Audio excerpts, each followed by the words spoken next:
Hello everyone, today we are going to talk about the freshwater vocabulary words. First, let's talk about what is the freshwater. Water that is relatively pure, holding very few dissolved salts, is the freshwater.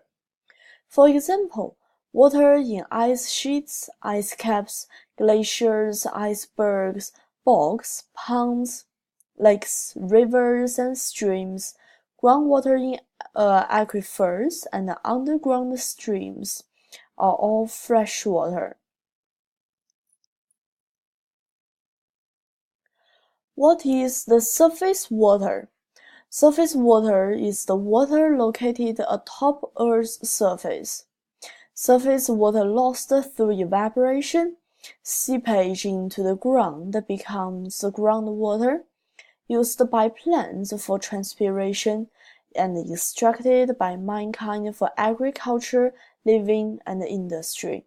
So we could see that surface water is very important. What is the groundwater? For groundwater, it is the water held in aquifers underground. In the United States, California annually withdraws the largest amount of groundwater of all the states.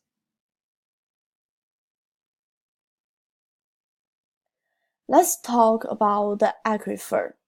For the aquifer, it is an underground water reservoir. Aquifers, it is porous, sponge-like formations of rock, sand, or gravel that hold water. In this picture, we could see there are an unconfined aquifer and there are a confined aquifer. That these two words I would like to talk about in later. And for the aquifer, their zone of aeration, it is pore spaces partly filled with water, and their zone of saturation, it is spaces are filled with water. Let's talk about what is confined aquifer. For confined aquifer, it is a water-bearing porous layer of rock, sand, or gravel that is trapped between an upper and lower layer of less permeable substrate, such as clay. And for confined aquifer, water here is under great pressure because it is trapped between two impermeable layers. For example, in this picture, here is the confined aquifer, and we can see the top and the bottom, they are both confined bed. So that's the reason why the water here is under the great pressure. And the water will not go to the other places because the impermeable layers. Compared with confined aquifer, for the unconfined aquifer, it is a water-bearing porous layer of rock, sand, or gravel that lies atop a less permeable substrate. For unconfined aquifer, water here is not under great pressure because there is no permeable upper layer to confine it. In this picture, we could see the unconfined aquifer is in these places, and then there are no permeable upper layer to confine this water layer here. Then I would like to introduce what is the water table. Water table is the superlimit of groundwater held in an aquifer, and it is also called groundwater table. In this picture, we could see this is the places of the water table, and it is on the limit of the groundwater held, the unconfined aquifer held in these places. Then we would like to talk about what is the watershed.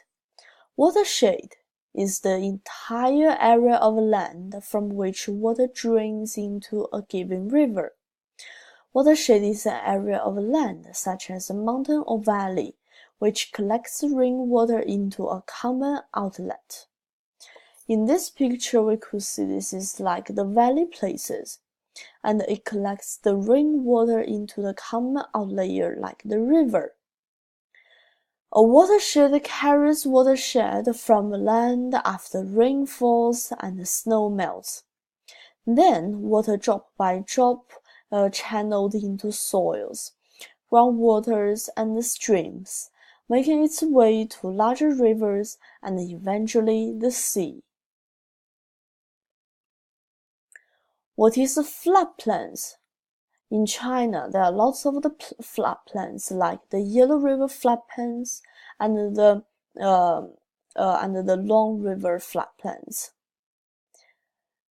Here, for the floodplains, the definition of this word is the region of land over which a river has historically wandered and periodically floods. It is also the natural place for a river to dissipate its energy. What is wetlands? For wetlands, it is a system in which the soil is saturated with water, and that generally features shallow standing water with ample vegetation. These biologically productive systems include freshwater marshes, swamps, bogs, and seasonal wetlands, such as vernal pools. What is consumptive use?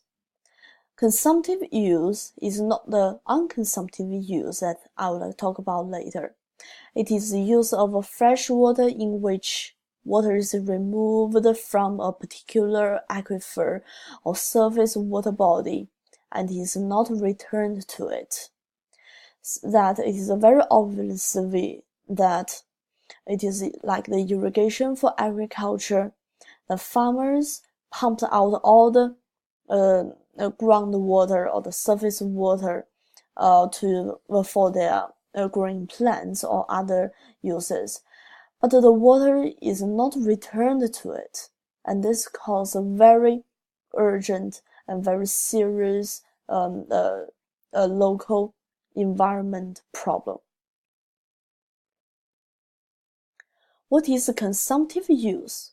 Consumptive use is the freshwater use in which the water from a particular aquifer or surface water body entire is not removable or is removed only temporarily and then returned. So the non-consumptive use is the use of water to generate electricity in hydroelectric dams as an example. What would happen for the sinkholes? Sinkholes is an area where the ground has given way with little warning as a result of subsidence caused by depletion of water from an aquifer. In this picture, we could see it is like a large and very big hole on the ground, and the sinkholes may form and gradually sudden and are found worldwide. In China, like the last year, there are lots of sinkholes happened in the Sichuan province. What is dams? Dams is any obstruction places in a river or stream to block the flow of water so that the water can be stored in a reservoir. Dams are built to prevent floods, providing drinking water, facilitate irrigation, and generate electricity. Chinese people start to build Dujiangyan irrigation system in 256 BC. So it is like the oldest dams in our world. What is a reservoir? A reservoir is an artificial water body behind a dam that stores water for human use. Underground reservoirs are used to store liquids, principally either water or petroleum, below the ground. So the reservoirs are very useful and important for human beings. Let's talk about the last vocabulary, desalination. Desalination is the removal of salt from seawater. It is really relevant in dry countries such as Australia, which traditionally relied on collection rainwater behind the dams for water. So desalination technology is very useful for the countries that have a very dry climate. Now, today we have finished all the words that I have just talked about in the last 10 minutes. If you have some questions, you could ask me in the class or after you watching my video. Thanks for watching.